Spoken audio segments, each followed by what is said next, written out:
Chapter 24. After 5 days, the high priest Ananias came down with certain elders and an orator, one Tertullus. They informed the governor against Paul. When he was called, Tertullus began to accuse him, saying, "Seeing that by you we enjoy much peace, and that prosperity is coming to this nation by your foresight, we accept it in all ways and in all places, most excellent Felix, with all thankfulness.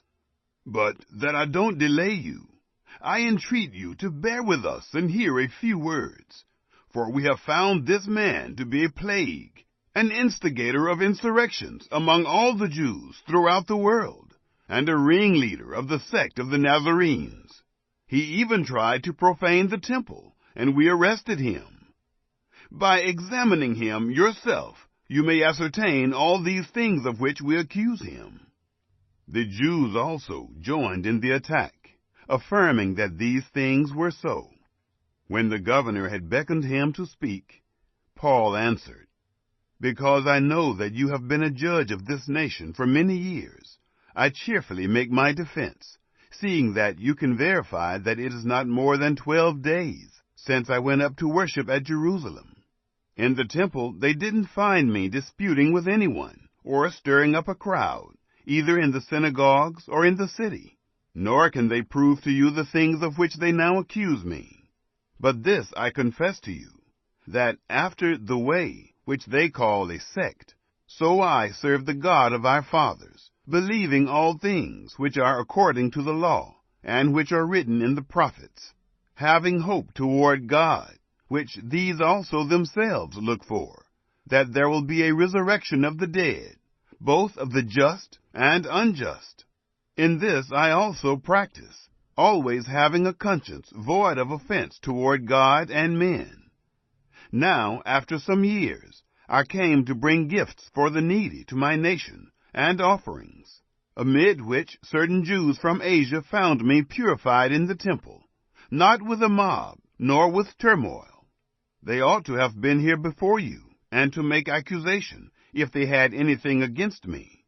Or else let these men themselves say what injustice they found in me when I stood before the council, unless it is for this one thing that I cried standing among them.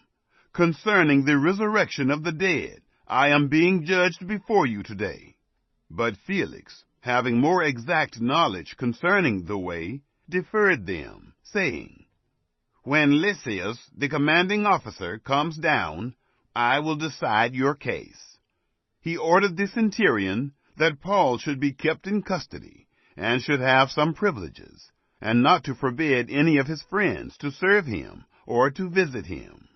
But after some days, Felix came with Drusilla, his wife, who was a Jewess, and sent for Paul, and heard him concerning the faith in Christ Jesus, as he reasoned about righteousness, self-control, and the judgment to come.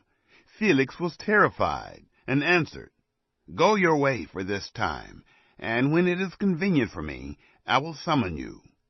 Meanwhile, he also hoped that money would be given to him by Paul, that he might release him.